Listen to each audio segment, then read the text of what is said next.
Jump back into it for the second half of our first day together here.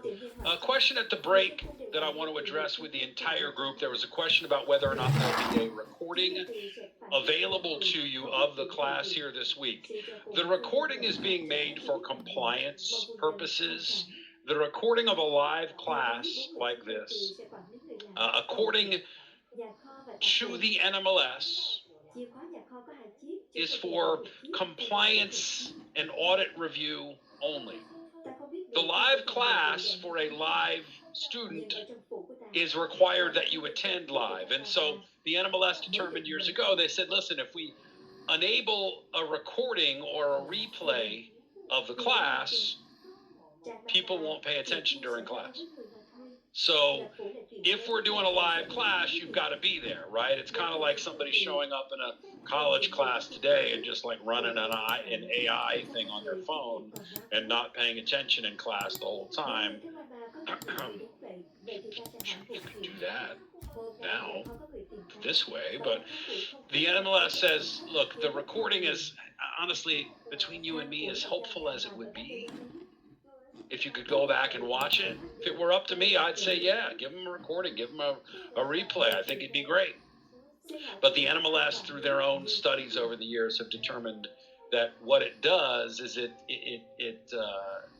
makes someone's attentiveness less, and they don't take notes, and they don't pay attention, and they do other things because they know there's a recording available that they can watch at whatever point, right? If it were something that you'd want to do on your own time, that you'd want to do self-paced, there are other options to this class that you can do. The problem is you don't necessarily have a live instructor that you can ask questions of either during the class or after class when it's a self-paced deal. So it's kind of like, having that blanket on your bed that if you pull it up too high, your toes are exposed, or if you put it down too low, your neck is exposed. It's never going to keep you warm all the way over. You just got to figure out which is the best for you, right? I think that a recording would be awesome, but we've got to follow the NMLS's guidelines. As far as a question bank that you can access, someone's asking about, inside of the on-course learning portal that this class sits within. Obviously, you click a link that takes you to Zoom, but inside of the onCourseLearning.com platform that you guys have registered for this class through, there should be a resources tab inside of there. One of the resources available to you in that tab is the PDF version of this book that you can download if you don't already have it. There's also a collection, I think it's a little bit more than 200 practice questions that you can get in a PDF. I think it's 40 plus pages, practice questions for each of the 5 chapters in the book, along with answer keys that you can review on your own. There's also something called Prep Excel that On-Course Learning offers. Some of you, based on how you signed up for the class, may already have access to that.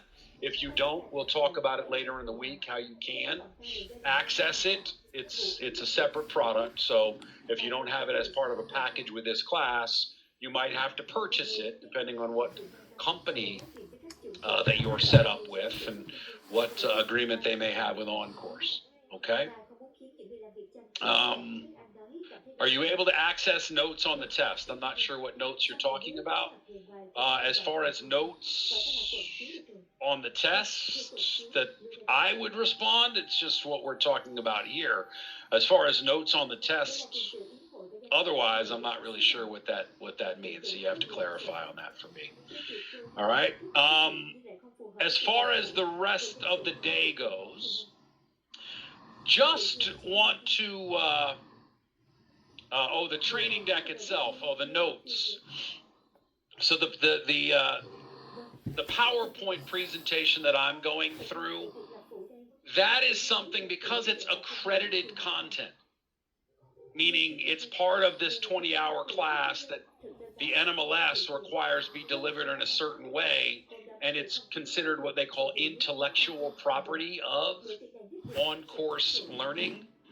That's not something that I can give you If it's not inside the resources tab of your class that OnCourse has already made available to you, or not something that is, public availability, something that you might be able to pull down from the CFPB or the FHA or something like that, I'll give you some of those things through the week here this week. But if it's not something like that, I can't give it to you. If you want the possibility of access to the training deck, you'd have to reach out to OnCourse Learning.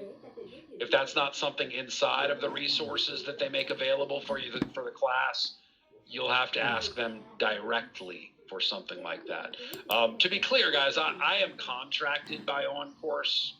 I've had a relationship with them for about 18 years now. They hire me to teach their classes. I don't work directly for them, and therefore I don't have access to the back end of their systems. They teach me to show up and teach Zoom classes for them with their content. All right. Outside of that, I think maybe Stiffy, if you've got access to the 200 question version 1.18 practice test student version, if you're able to drop that in the meeting chat for me, that would be extremely helpful. That way, if they don't have access or don't know how to get into the platform where the resources tab is, they could grab it there. And while you're at it, Stiffy, if you wouldn't mind popping in the PDF of the book itself, the version 1.18 PDF of the book, that would be awesome too. Thank you very much.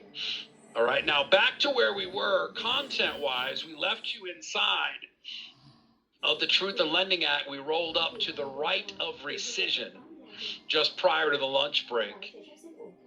The rescission aspect of this will begin with the legal definition. It says rescission, middle of the page on 42 in your book. Page 40 in the PDF says the rescission is legal remedy that voids a contract between two parties, restoring each to the position that they held prior to the transaction. Prior to the transaction. All right, and it says there are two specific types of rescission. The first is more ordinary. It is a 3 business day rescission, intended to give the borrower the opportunity to reconsider even after they've signed their documents.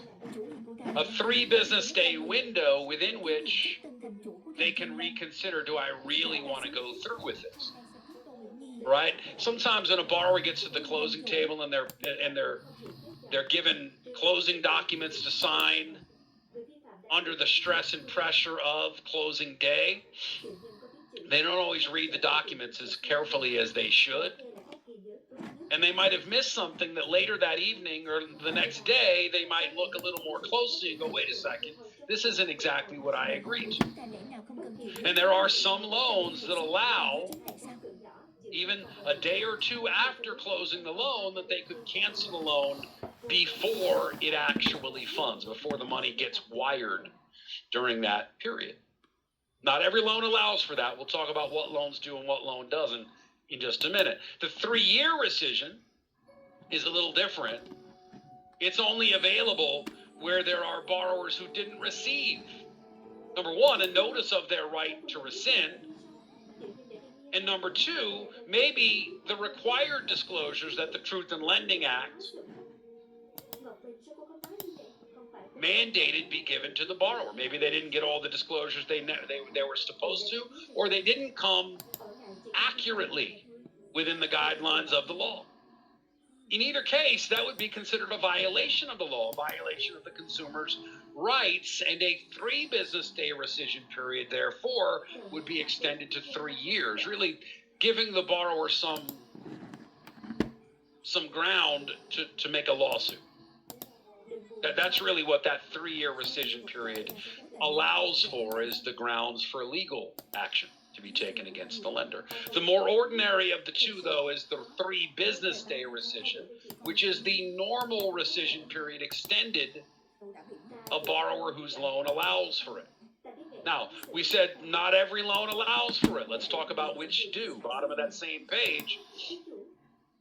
It doesn't matter whether it's open-end or closed-end credit. It can be a line of credit or a closed-end lump sum regular installment loan. The key here, though, is the loan being drawn against the property the borrower lives in at the time? You see, loans secured by the consumer's principal dwelling. That's what that term means. The consumer's principal dwelling means it's the house they live in, and you might want to add the word now right below that. The home they live in now. And I add that word now because, listen, primarily, rescission is available for refinance loans. There is no rescission available for purchase.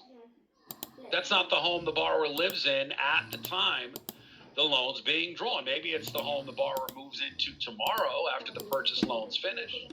Maybe it's the home they move into this weekend when they can round up their friends to help them move in. But it's not the home they live in now. So therefore, because it's not currently their principal residence or primary dwelling, it does not allow for rescission. There is no rescission allowable for loans drawn against a vacation home, a second home. That's not the home the borrower lives in as their principal dwelling, nor is there any rescission available for loans drawn against an investment property, where maybe the borrower has tenants living, paying them rent. Rescission is only available in loan scenarios where the property that's used as collateral is the home the borrower lives in at the time the loan's been drawn. So for the most part, my friends, it is refinance loans that rescission would be available so long as that loan is drawn against the home the borrower lives in. On occasion, you may see scenarios where it's a second mortgage or a line of credit. For example, when my wife and I took out our line of credit, the home equity line, a few years back, because we drew that line of credit against the home we live in, that loan allowed for a 3 business day rescission period. That's the biggest key. When asked a question about which of the following scenarios would the loan allow for a rescission period, ask yourself, well, which of these scenarios is the loan being drawn against the home the borrower lives in at the time of the loan?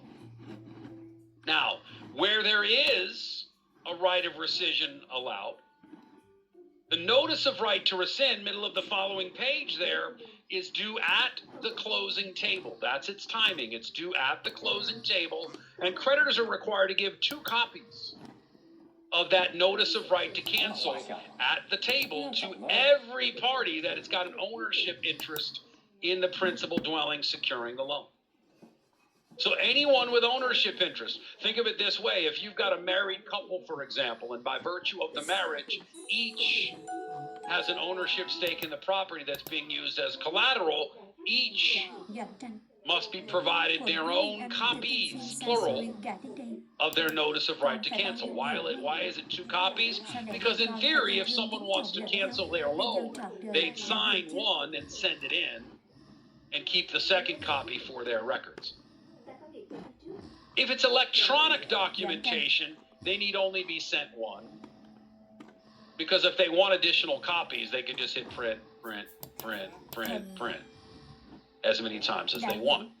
But the biggest key here is that every person with ownership stake in that property, maybe their name is on the deed, must be made aware that they have a right to rescind or to cancel that loan, and that right is theirs alone. They don't need the agreement of someone else with ownership stake. If they're not agreeable or comfortable with that loan, they can cancel it on their own. The 3 business day right of rescission, guys, is a waiting period business day. Remember, waiting period business days are defined as any day other than Sundays and legal public holidays. And what do we mean here by waiting period business day? Well, we've got to wait to fund the loan. When people sit down at the closing table and they sign their closing documents, loans that allow for rescission do not fund that day. We have to wait 3 business days, full business days, before that loan will fund. And remember, business days are defined as any day other than Sundays. and legal public holidays when we're talking about waiting Hello? periods. The other thing to add with rescission Khoảng business days nửa is that tiếng it nữa is được không? required a full Yeah. business day be counted off. And what I mean by this is if we were to nửa close a tiếng loan at lại 3:15 có in the rượu. afternoon on a Monday, Yeah, vâng. today's actually day 0, not day 1. Because we're midway through the day. This is not a full business day. So if you were closing on a rescission loan on a Monday afternoon, Monday is day 0, Tuesday is day 1, Wednesday is day 2, Thursday is day 3, Thursday at midnight, that rescission period would expire and that loan be eligible to fund as early as Friday morning. 3 full business days for rescission. To be clear, because a rescission business day falls under the definition of a waiting period business day, excuse me, let's run through that same example as if the closing were to occur on a Tuesday. If the closing occurred on a Tuesday, Tuesday is day 0. Wednesday would be day 1, Thursday would be day 2, Friday, day 3, Friday night at midnight, the rescission period would expire, and that loan would be eligible to fund as early as Saturday morning. Is it likely to fund Saturday morning? Probably not. I have seen over 26 years in the business instances where people have wired monies on a Saturday. They've made arrangements to wire monies on a Saturday. It's not all that common, but it can happen. But be careful of that, because you may see a test question that suggests if the rescission period ends midnight Friday into Saturday, midnight Friday, when's the first possible day the loan could fund? It's Saturday morning. It's more likely to fund on Monday when the bank's open, but it's possible, it's eligible to fund as early as Saturday morning. Be careful of that. Now, with open-end credit, with lines of credit, the credit line, remember the loan is not funding, meaning money's being wired into someone's account. With a credit line, it just means the credit becomes active. For example, again, years ago when my wife and I opened up that home equity line of credit, because it was a loan being drawn against the home we lived in, we signed all the documents, but we could not access the credit line that day because it was a rescission loan. We had to wait 3 business days for that line of credit to turn on, to go active, before we could draw against it. So it's the same concept with both, whether closed or open-end loans.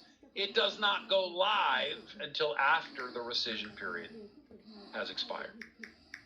As far as exercising the right to rescind, I alluded to this a minute ago. Anyone with ownership interest can cancel the loan. And when I say anyone, I mean anyone, a person. It does not have to be an agreed upon decision. Anyone with ownership interest has the right to cancel that loan before it funds on their own if that's necessary. If they're not in agreement with the other parties, but they're not comfortable with the loan,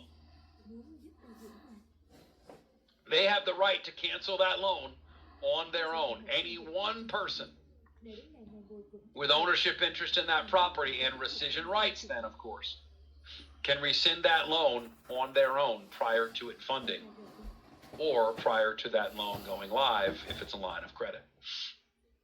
There is a waiver of the rescission, right? A waiver of the waiting period deadline, okay? That is available to a consumer if they can document a bona fide financial emergency. Okay, if it is a bona fide financial emergency, which means if there's, let's say, a tax bill that's due and there's going to be a tax sale on the front yard, if there is a medical emergency and they're able to demonstrate that they've got to get access to that money 3 days sooner than they would if the rescission period were allowed to expire, they can plead their case to the creditor and see if the creditor is willing to allow that bona fide financial emergency exception. Someone's asking, even as a non-obligor of the promissory note, again, it's anyone that's got ownership stake of the property can cancel the loan before it funds. The point is, whether you're on the loan or not, whether the specific terms of your attachment to the loan involve you or not, if you have ownership stake to that property, even if you're not on the loan, that loan affects you. Because your property is being used as collateral. So even if you're not on the loan, you can cancel the loan if your property is being used as collateral. Number one, you must be made aware that your property is being used as collateral. And number two, you've got to be agreeable to it. Imagine this, and I've seen this a couple of times across 26 years in my career, where you've had a married couple. And by virtue of the marriage, both have ownership stake of that property. In certain states, that's what happens, right? In terms of community property, once the marriage has occurred. But I've had a couple of scenarios where I've had a spouse try to refinance their mortgage loan and pull out as much of the equity in that property as they can behind their spouse's back. Okay? And then have a plan that they'd file for divorce after they pulled out all the equity. Now, the protection there, again, is if that borrower, or the non-borrower rather, the non-borrower does, though, have ownership of the property being put up as collateral, they have a right to know that's being done behind their back. I had one instance where someone was having someone else show up at the closing table pretending to be the spouse until they were asked for ID and questioned on the ID. And everything kind of blew up. But this is one of the ways, again, that we're protecting everyone with ownership stake in that property, whether they're on the loan or not. Whether they're on the loan or not. All right? The 3-year right of rescission, we said, is not an ordinary piece here. The 3-year right of rescission is really just left as legal remedy in the event that in a normal rescission scenario, a borrower didn't receive their property, their rescission rights documentation, their right to cancel documentation, or just in plain terms, the truth in lending disclosures weren't provided accurately. The 3-day rescission period is extended to 3 years, not because there's anticipation the borrower would cancel the loan, but because it allows them a window to file a lawsuit. That's really what that does. Right, that takes us over into the advertising piece. After the basics of rescission, we want to jump over to advertising. The bottom of the page on page 47 in the book, or 45 in the PDF, the basics here with advertising under the Truth in Lending Act is that we tell the truth. I always say, listen, advertising really should be the first of all of these pieces, because it's what compels someone to work with one company over another, the quality or the strength or, the believability of their ads. And so before breaking out advertising into two of its main elements, open-end credit versus closed, let's talk about the two basic rules for advertising that applies to either. Bottom of page 47, it says, Reg Z says that you can only state credit terms that are actually available from that creditor. In other words, you cannot bait and switch. You cannot advertise terms that are not available from your company. It does not say, though, that whatever you advertise, you've got to make available to everyone. That second bullet point says, if your advertising does have qualifiers, if there are certain guidelines or rules that have to be met for a borrower to be eligible for that loan, there's got to be required disclosures in that same ad. They say with equal prominence and in close proximity. Actually, the law says clearly and conspicuously with equal prominence and in close proximity. In plain language, it means no fine print, please. To be even plainer, we say this: if you're going to tell me what's so great about it, you'd better also tell me the catch. You've heard that saying probably growing up. If it sounds too good to be true, it probably is. So if the ad sounds too good to be true, then there better be additional language in the ad that tells you what's necessary to make it seem true. What information are you looking for? It sounds too good to be true. Well, what can I tell you that would make you believe it? What's the basic information that's got to support? Additional disclosure that's got to support. And so when we're talking about advertising, when we say, hey, if you're going to tell me what's so great about your loan, that's referenced to as a trigger term. So if you look into the middle of the page on page 48 in your book, 46 in your PDF, under advertising rules, in this case for open-end credit, but trigger terms are defined the same for opened or closed-end. It says many of the requirements for advertising, whether open or closed-end, those requirements are triggered by the use of particular terms that necessitate additional disclosure. Again, in plain language, if you're going to tell me what's so great about it, you'd better tell me the catch. For open-end lines of credit, trigger terms include reference to any of that list in the middle of the page, finance charges. If there's a reference to finance charge that the creditor, that borrower might have to pay, there's got to be disclosure about what's that finance charge drawn from. Is it a flat fee? Is it a percentage of the original loan amount? How did we derive that fee? Other charges like late payments, title fees, appraisal fees, credit reporting fees. If mentioned in the ad, if referenced in the ad, additional language has got to be included that describes when it would be charged and how. Taxes imposed, same thing. If there's any reference in the ad to taxes, there's got to be additional language that describes when it would be imposed and how it would be calculated. And then any general payment terms mentioned in the ad have got to be explained a little bit further in that same ad.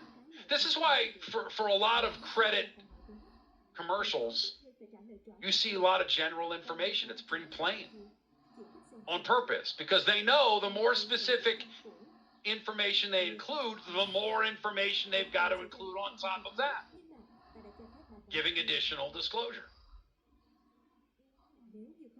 You see some examples here with regard to open-end lines of credit advertising, like discounted or premium rates being offered.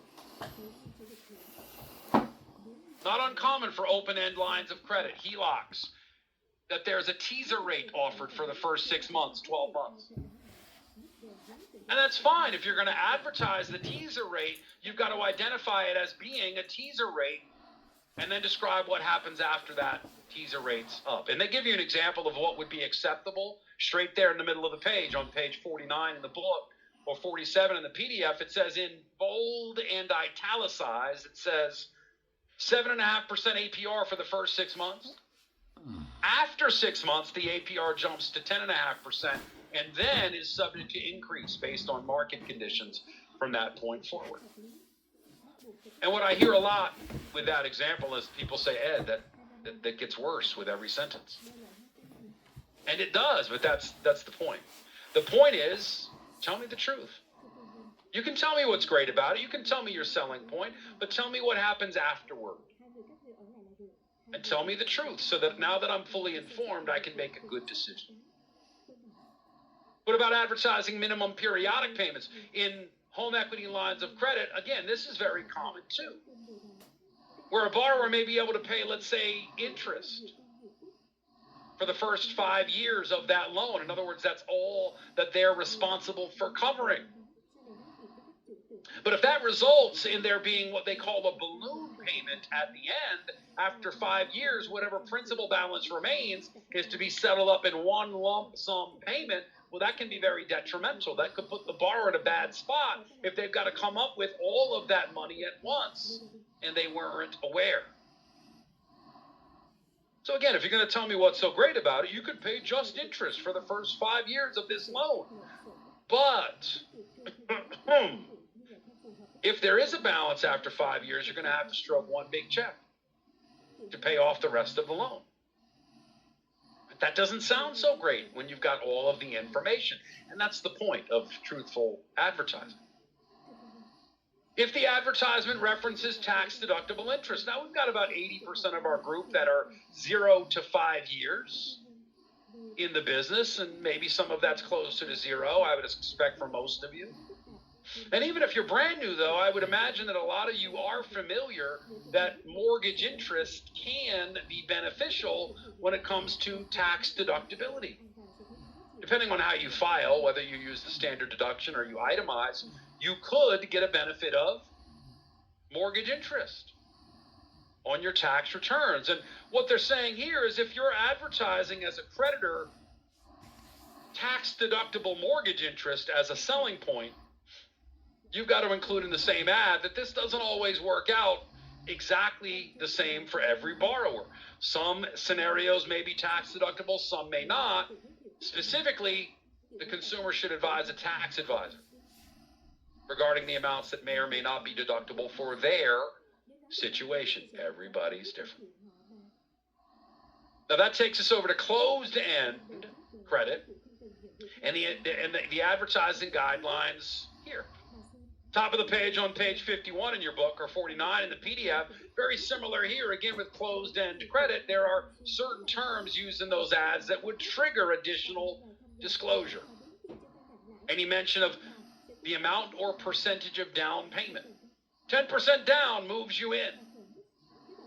Well, the ad's got to include language that says, well, what do you got to do after the 10% down? You can't just make a 10% down payment in exchange for the keys to the house. We need all the money for the purchase price of the house.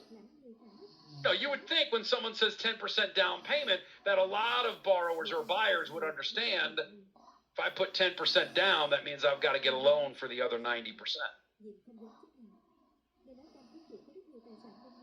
A lot of times we just assume that the average consumer understands that. They don't.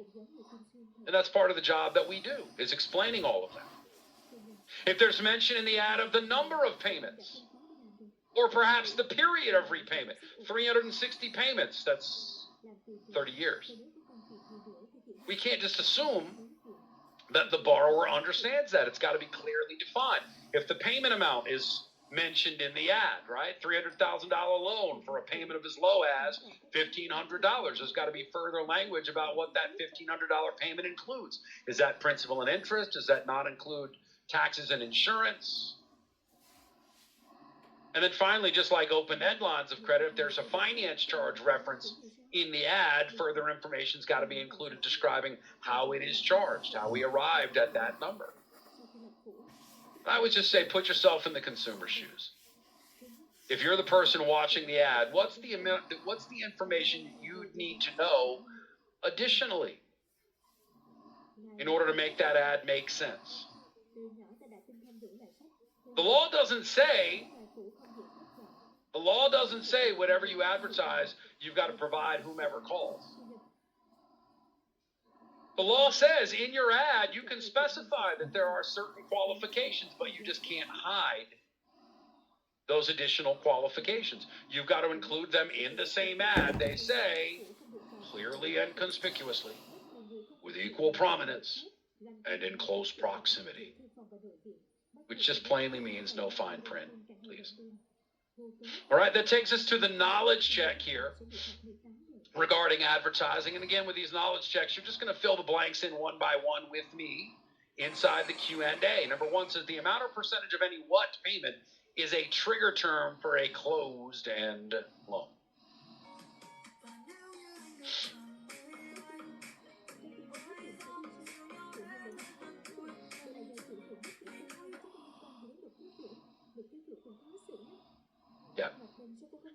Yeah, the amount or percentage of any down payment is a trigger term for a closed-end loan. Very good. Number two, the blank charge is a trigger term for both open and closed-end loan.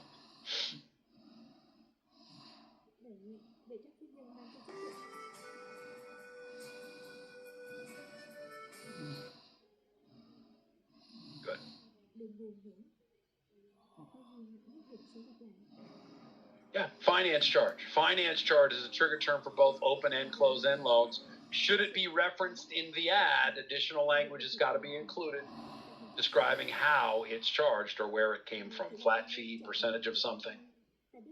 And then finally, number 3, advertising a minimum periodic payment requires that we state a what type of payment may result, if it's applicable.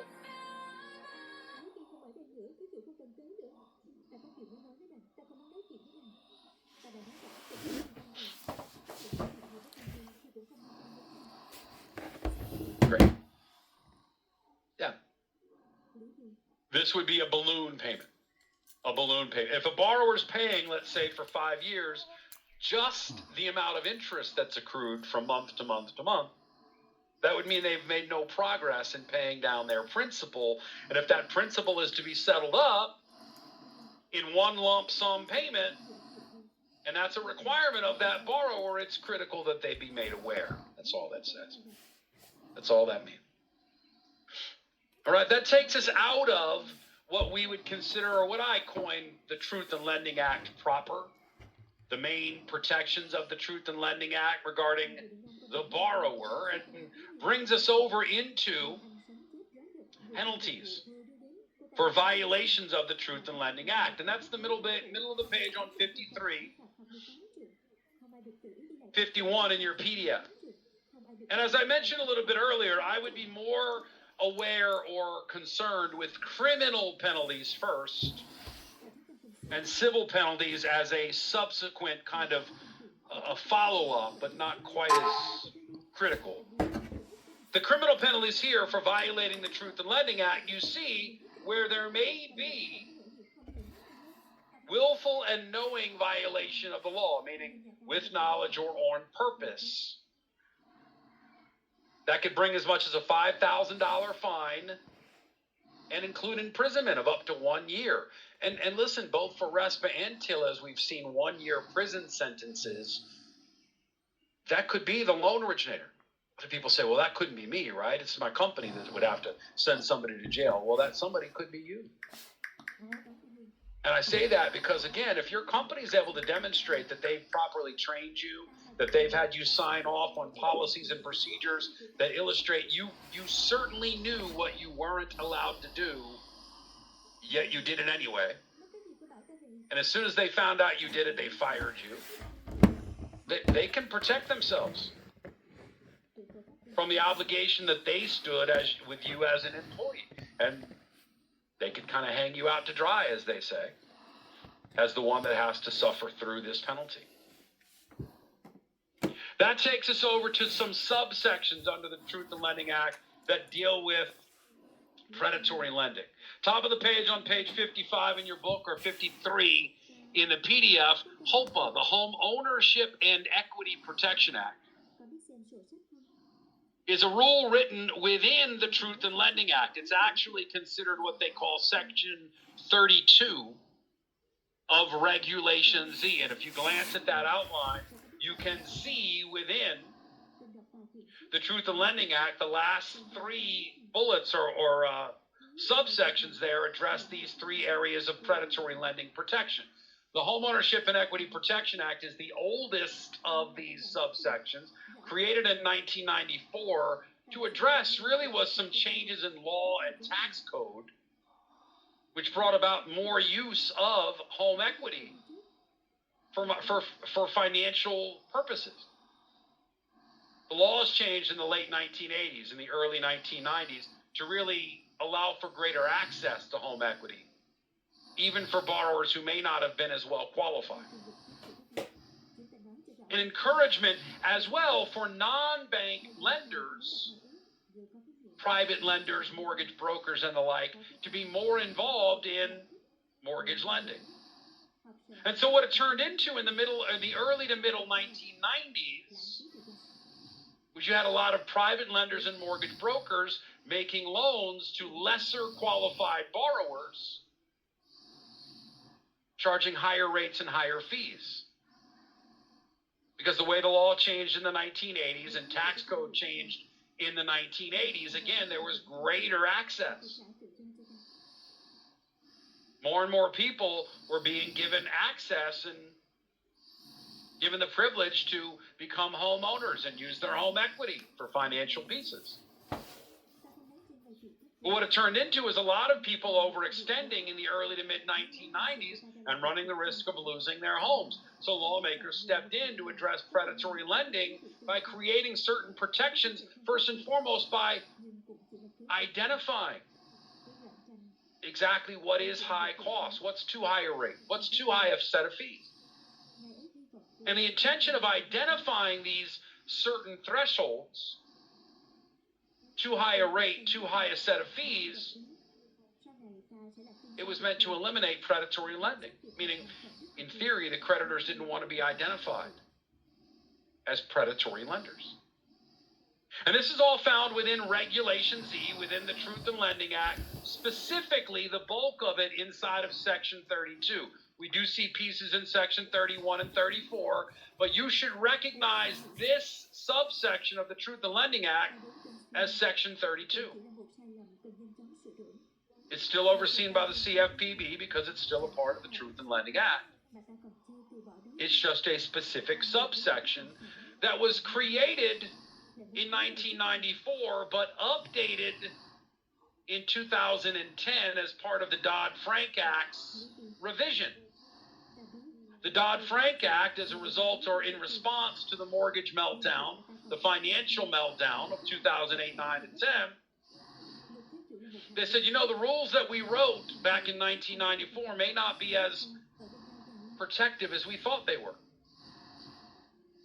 So they tightened up the original rules to be what they are today. It says a high-cost loan is defined today based on some tweaks brought about by the Dodd-Frank Act to be any mortgage loan other than one that's a reverse mortgage. Any mortgage loan that's secured by the borrower's principal dwelling, meaning the home that they live in or will live in, meaning it could be a refi or a purchase. Both apply with high costs. Specifically, though, if the loan meets at least one of three identifying thresholds: rate, or APR, fees, points and fees. In other words, how much is that borrower being charged in fee to get their loan versus how much are they being charged in rate to get their loan. And then finally, prepayment penalty. Is that borrower being forced to stay in that loan for an extended period of time? Otherwise, they're being charged a penalty. Let's talk about each of these individually. The APR threshold referenced at the bottom of the page on 55 in your book, or 53 in your PDF, it says this: if the borrower's APR, annual percentage rate, if the borrower's APR is 6.5 points or more above what they reference as an average prime offered rate, APOR, if the APR is 6.5 points or more than the average prime offered rate, well, that loan's considered a high-cost loan. Let's talk about what the average prime offered rate is really defined to be. This is a published rate that's updated every week or so. That really is kind of defined as the average rate being offered a prime qualified borrower. To frame it another way, imagine your best qualified borrowers, not just yours, but across the country, the best qualified borrowers. What's the average rate that they're being offered? Average prime offered rate. Let's just imagine, for the sake of this example, that average rate for your best prime qualified borrowers is 7%. What they're saying is a loan is considered high cost if the APR is more than 6.5 points above that average prime offered rate. So the point is this: if you're offering to borrowers loans with an APR of 13.5% or greater, you're offering high-cost loans. I'll say it this way. If your best qualified borrowers are normally being offered 7% on average, what do you assume the qualifications are of the borrowers that you're offering 13.5% or higher? Probably not great, right? Probably not great. Therefore, they're in a very vulnerable position to being taken advantage of. And so these loans are then reported. If you're making a loan whose APR trips that threshold, it is reported directly to the CFPB on that HMDA data, the Home Mortgage Disclosure Act reporting requirement.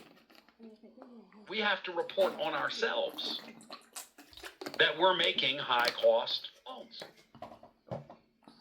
Now, that's the first lien threshold. That's the primary loans threshold. There's a subordinate lien threshold that just speaks to second mortgages, and they allow for a slightly wider threshold. Instead of a 3.5-point difference, instead of a 6.5-point difference, instead of a 6.5-point difference, they allow for as much as an 8.5-point difference before a second mortgage is characterized as high cost.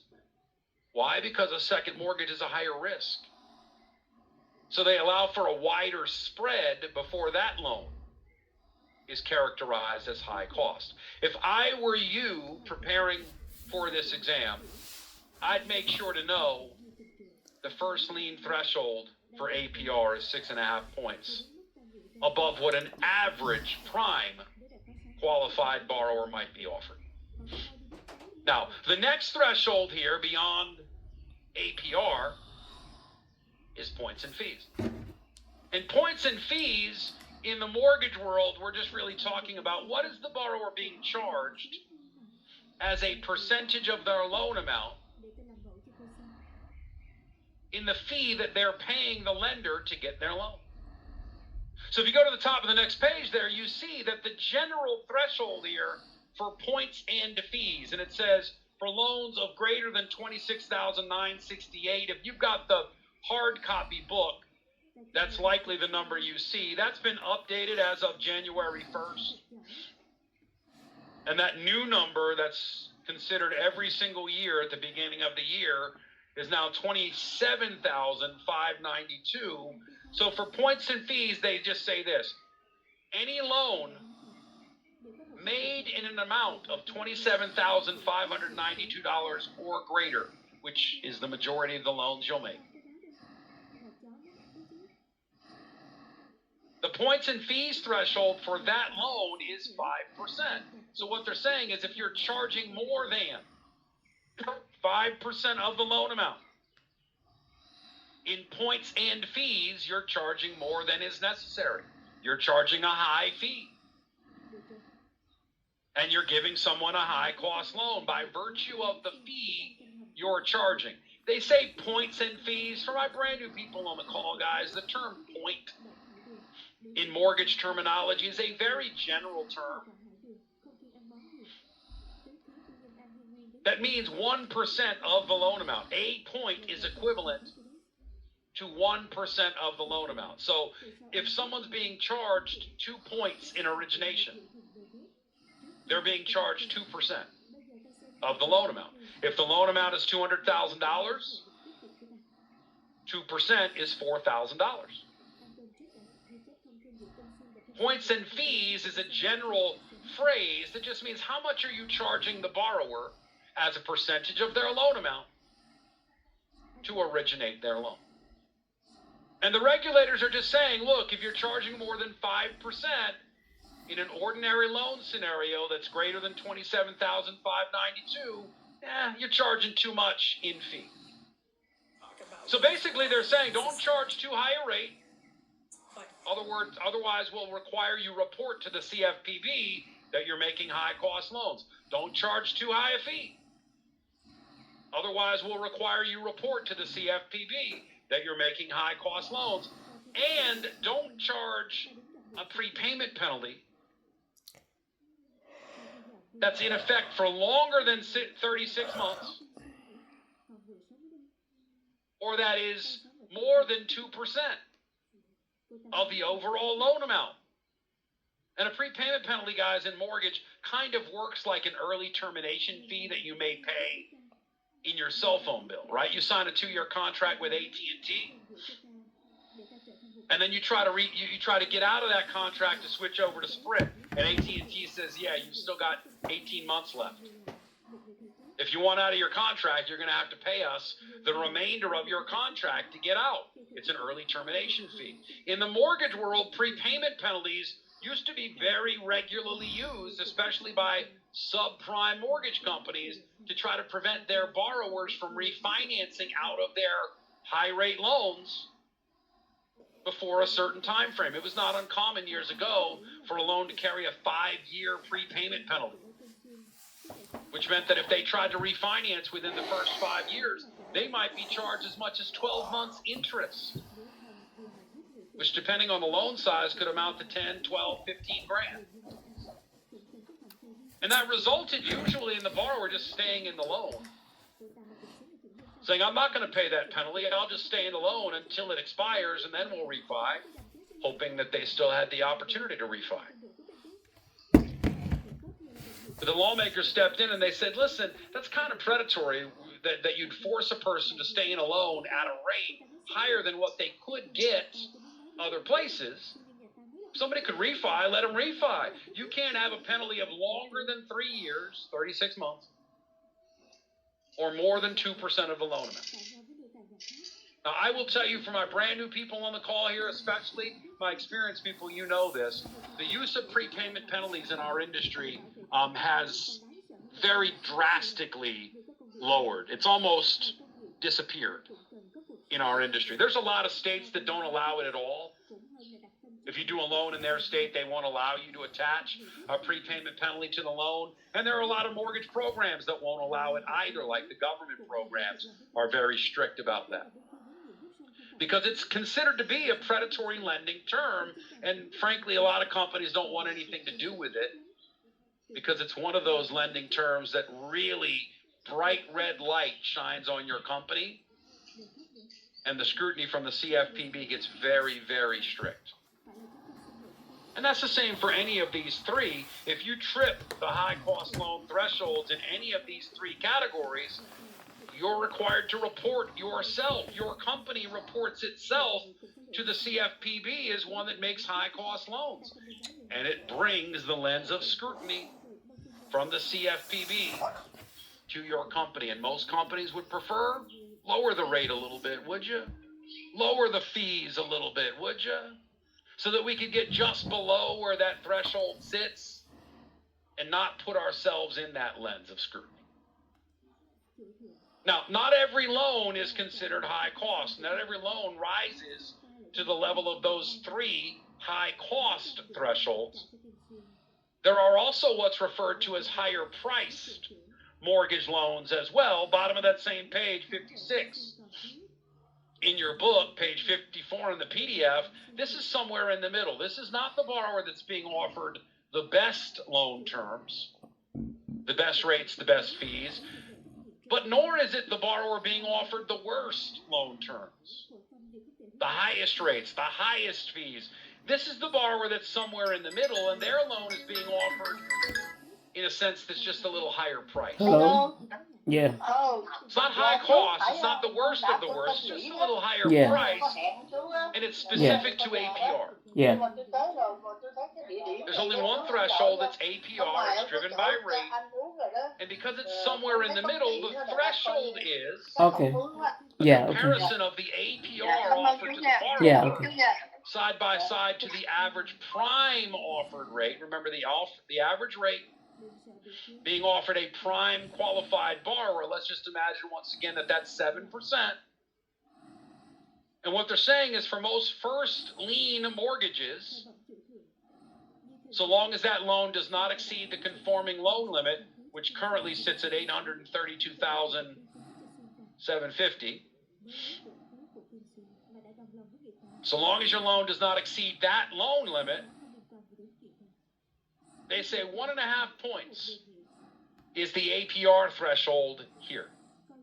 So if the average prime offered made to borrowers who are well qualified is 7%, What they're telling you is any loan offered with an APR of 8.5% or greater is considered higher price, not high cost, not the most expensive, the most dangerous, but somewhere in the middle, just higher priced. If the loan amount does exceed the conforming loan limit, they allow for a slightly wider spread to account for the higher risk. If it's a second mortgage, a subordinate lien, they allow for a slightly wider spread even still, because it's a slightly riskier loan.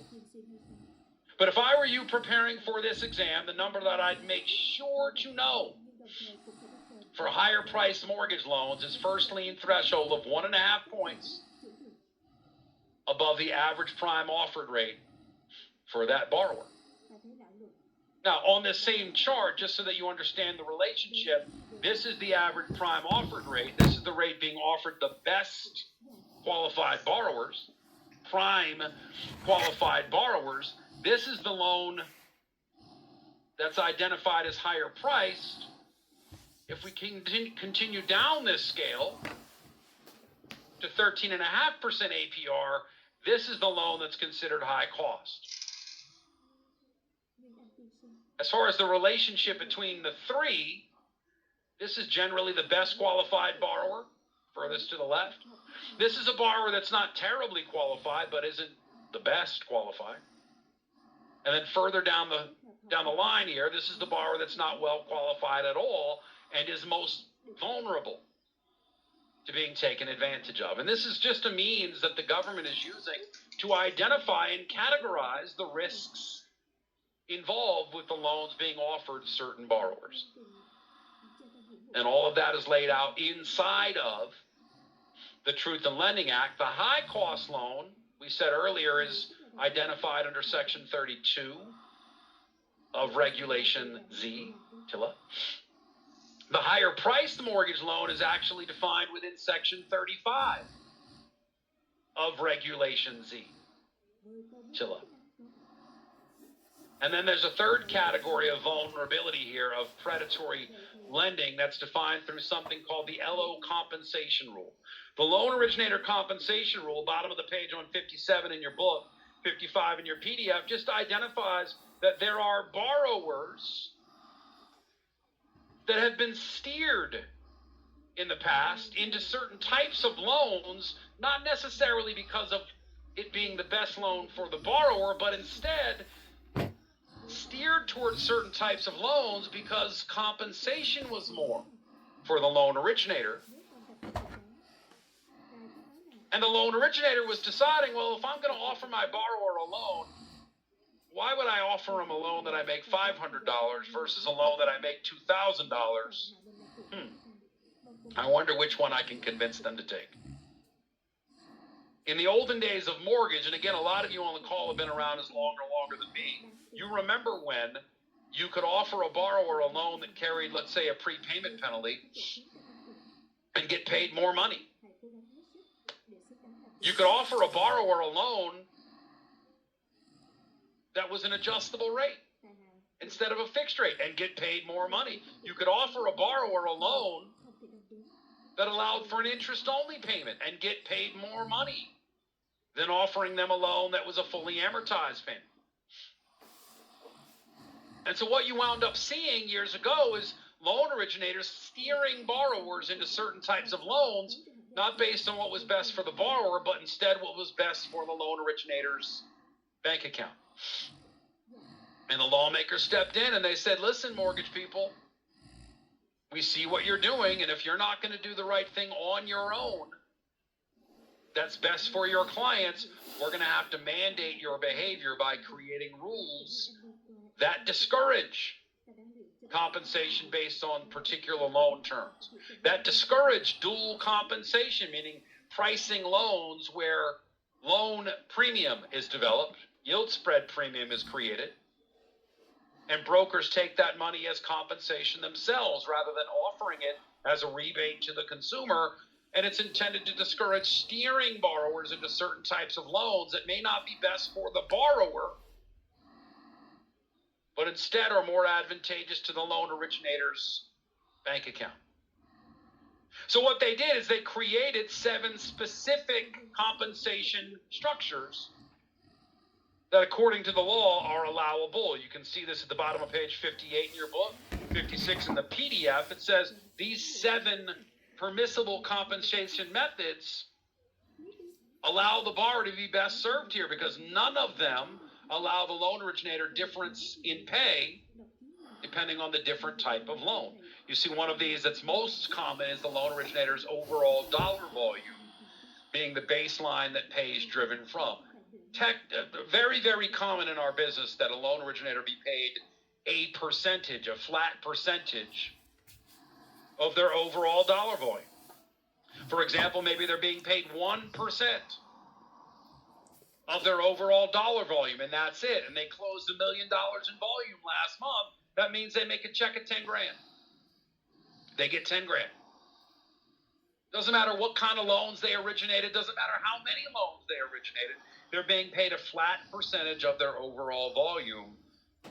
And that's the gist of all these bullets here, that there is no incentive built in that the loan originator might steer a borrower to one product versus another. So there's really no reason that the loan originator wouldn't look out for what's best for the client themselves.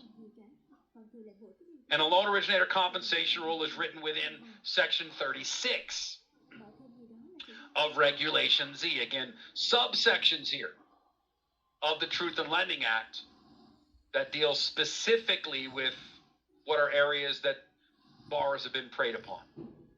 Now, outside of the Truth in Lending Act, the last of the 4 major laws is the TRID rule. We referenced the TRID rule earlier in the day. We said of the laws written in this outline, this is the 4th of 4 major laws, Chilla-RESPA Integrated Disclosure Rule. And that's where we'll return when we come back. We've got a top of the hour break coming up right here. We'll take this break and return at the bottom of page 60 in your book, 58 in your PDF.